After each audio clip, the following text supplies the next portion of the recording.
15 quintillion. That's how many possible Minecraft seeds, and by extension, how many possible Minecraft worlds there are. But what if the natural resources of each of these worlds was equivalent to their real-life value? Would it be worth billions, trillions, maybe even quartodecillions? Well, that's what I want to find out. In order for this to not be impossible, I'm taking a 9 million square block sample area from these two coordinate sets on this seed to calculate numbers of items and blocks. Same for the nether and end from these coordinates to these coordinates, which are 2.25 million square blocks each. I'm then multiplying these numbers by 400 million times for the overworld and 1.6 billion times for the nether and end to scale for the actual size of a Minecraft world, which, yes, does have a border 30 million blocks from spawn in every direction. The YouTuber Weefies actually did a similar video on this topic a few years ago, but considering how insanely different our estimates are and the fact that I'm accounting for every Minecraft world to ever exist, I decided to make this. So let's start with the easiest block.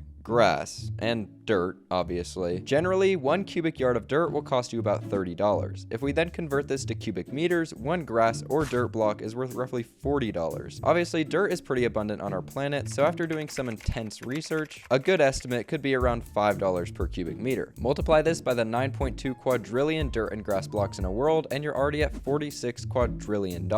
So we can then also do this for all types of logs, leaves, vines, lily pads, lichen. You know, this would actually be a lot easier if we went in alphabetical order, starting with air. Actually, not starting with air, because it's air. Amethyst clusters, about 900 billion per Minecraft world, valued at $1,000 each, makes $900 trillion. Andesite, there's about 13 quadrillion per Minecraft world, valued at $30 each, makes $400 quadrillion. Azalea, about 4 trillion per Minecraft world, valued at $300 per cubic meter, makes $1 quadrillion. Ancient debris, about 21 trillion per Minecraft world, valued at, well, we actually don't know. Or do we? You see, although ancient debris is considered a fictional block, it is possible to estimate what it would be worth in real life. Considering it is 62 times rarer than diamond when we compare ore numbers, and quite a bit more useful, we can estimate that 1 block of ancient debris would be worth around $4.7 billion, bringing our current total to $100 sextillion just for the blocks that start with the letter A. Now, some of you are probably mildly confused by the fact that sextillion is a real number, but down in the description I've linked a page that helps with understanding big numbers if you want to follow along. All the B blocks, including raw copper and amethyst, are worth roughly $22 sextillion, with amethyst blocks making up 99.998% of that total. And although bedrock could be worth something, because it is completely unobtainable, it has to be worth $0. Moving on to the C blocks, of which like only 3 even matter, we get a value of 9.12 times 10 to the 17th dollars, or 900 quadrillion dollars, which is literally only 0.0007% of the current total. But that all changes with the D blocks, which are worth an insane $722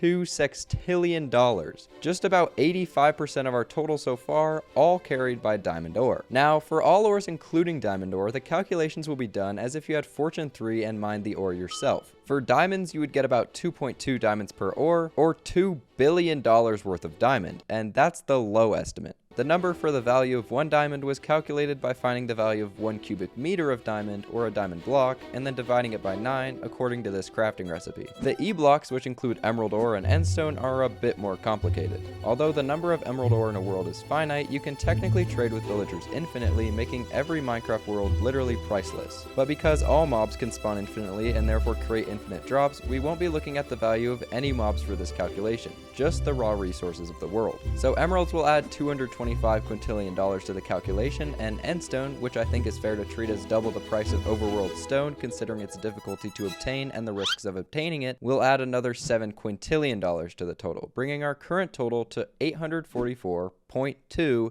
sextillion. Kinda insane. Anyways, now we can add all F blocks, G blocks including gold ore, H blocks, which are literally just hanging roots, which are literally so worthless I don't even care to calculate it. Just kidding, it's $540 billion. Even Elon Musk can't afford one Minecraft world of hanging roots. That should say something. I blocks including regular iron ore, and K blocks, which again, like, why would I even bother to calculate this? Valued at around $1.8 quadrillion. Now, the L blocks get a little tricky, because if you know, well, anything at all, you know that lapis lazuli isn't exactly a real thing, and literally nobody on Earth has bothered to extract 1 cubic meter of molten lava from a volcano and sell it to someone. So let's start with lapis. Now, there's nothing really similar to lapis in real life, so we'll once again use the method of comparing rarity to other common blocks and accounting for usefulness method, copyright, trademark, patent pending, all rights reserved. Now, diamonds are about 7 times rarer than lapis, and raw iron is about 2 times rarer, which, to be honest, doesn't really help us that much, as raw iron is only worth $91, while a diamond is worth like $972 million. But lapis also isn't very useful unless you're enchanting with a table, which takes quite a bit off its value. So we'll say every block of lapis ore, which gives you around 14 lapis per block with fortune 3, is worth $40. Now, what about lava? Well, as I said, it's hard to get a definite number on the value of lava, and it's somewhat similar to calculating the value of air or water. You're gonna get a number pretty close to 0. So moving on to the M blocks, around $118 quadrillion will be added to the total. Monster spawners are similar to bedrock in terms of the fact that they are also unobtainable, so they are also worth $0. The N block category gets a bit more interesting though. We've already calculated the value of all gold in the overworld, but nether gold ore is also worth a fair amount, giving roughly a full ingot of gold per block mined with fortune 3, which adds $71 sextillion alone. Nether quartz ore is also quite valuable, adding $900 quadrillion to the total. Most of the nether blocks in general are hard to calculate considering they have no real life alternative, so our best option is to just compare them to known Minecraft values. Netherrack will be treated as stone, and nether wart block can be similar to the value of a single hay bale, as you only need 1 nether wart to technically make infinite amounts. All naturally generating obsidian is worth $42 quadrillion. The P blocks are worth $7.9 quintillion. R blocks are worth $148 quintillion because ChatGPT thinks 1 piece of redstone could be worth $50,000. The S blocks, such as stone and skulk, could be worth up to $17 quintillion. And because skulk sensors are technically advanced vibration tech that don't even exist yet, they could theoretically be worth up to $5 million per sensor. But the lone skulk block itself is still essentially useless. The T and V blocks are worth a combined $700 quadrillion, and the W blocks, which you probably thought were worthless, are $9 quintillion. Fun fact, waxed copper is worth roughly $80,000 per cubic meter, and there could be more than 8,600 of these per individual trial chamber. So this brings our final total to $1.03 septillion for all the natural blocks in a Minecraft world. But we're not done yet, because Minecraft worlds also generate chests, sometimes with very good loot. Now, because most chest loot is pretty worthless, I've calculated the values of only the rarest and most valuable chest items. There are around $584 quintillion worth of enchanted golden apples and golden apples in a single world if we use the old god apple crafting recipe to calculate the values. There are also $52 quintillion worth of diamonds scattered throughout chests in every world, and $67 quintillion worth of netherite if all bastion chests are looted. Now, some fictional items such as the mace are difficult to calculate, but since the mace is the deadliest weapon in Minecraft and the nuclear bomb is the deadliest weapon in real life, we can say that the mace is worth a pretty average $100 million.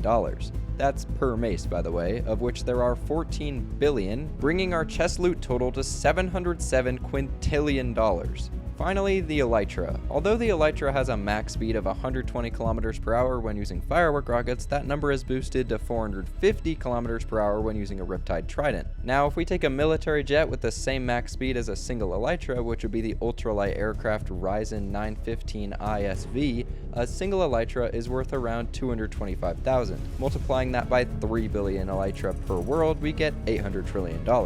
Literal pennies compared to our earlier numbers. But now we have our numbers. A single Minecraft world is theoretically worth $1.03 septillion. Wait, hold on. What is that? That's right, it's a sun. Now, obviously, it's difficult to find the exact value of a Minecraft sun, considering we obviously don't know how large it is because it, well, literally always stays the same size. But according to the YouTuber Weefy's video on a similar subject, we know the Minecraft overworld is kept at an average temperature of 22.595 degrees Celsius, relatively quite similar to our Earth's average temperature of 15 degrees Celsius. So from this, I'm just going to say that the Minecraft sun's raw material cost is the same as our sun's raw material cost, which being made up of 75% hydrogen, 25% helium, and having a mass of 2 times 10 to the 30th kilograms is theoretically worth a grand total of 1.075 times 10 to the 31st, or $10 nonillion. Adding the value of the moon to that, we get, well, still 10 nonillion. In fact, a nonillion is so big we could multiply the value of the moon by a billion and still not come close to changing that number. So without the sun and moon included, a Minecraft world would be worth $1 septillion. But with the sun and moon factored in, a Minecraft world could technically be worth $10 nonillion, or enough to buy 40 octillion shares of Tesla stock.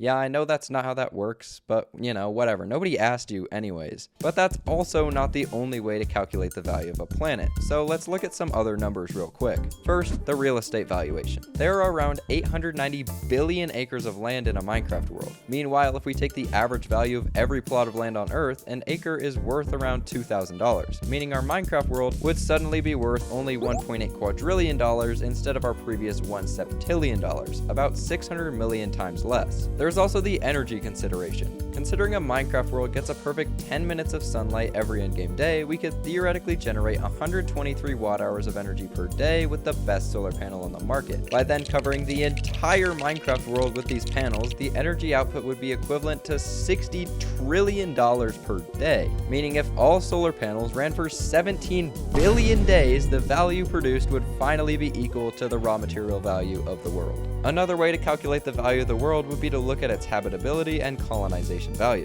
The surface area of a single Minecraft world is, as we know, 3.6 quadrillion square blocks / square meters. The surface area of our Earth is 510 trillion square meters, meaning a Minecraft world is 7 times larger than the world we live on. Now, let's say theoretically every Minecraft world was colonized to the same level our current Earth was, and had the same population to scale and the same GDP per capita. If that was the case, one Minecraft world would be worth 7 times 106.2 trillion, which is the world GDP, or $700 trillion per world. We could even multiply this by 3 if the Nether and End were able to be colonized as well, bringing out the total to 2.1 quadrillion. Not a lot. Any way you put it, all these numbers are obscenely large, but because big numbers are fun, if we take the largest calculated value of a single Minecraft world, or the value calculated from all raw materials, one Minecraft world would be worth $1 septillion. Now, at the beginning of this video, I stated that there are 18 quintillion possible Minecraft worlds considering seed restrictions. So if we do a bit of multiplication and multiply our world value by the number of possible worlds, Minecraft's theoretical real-life value is 19 tredecillion dollars,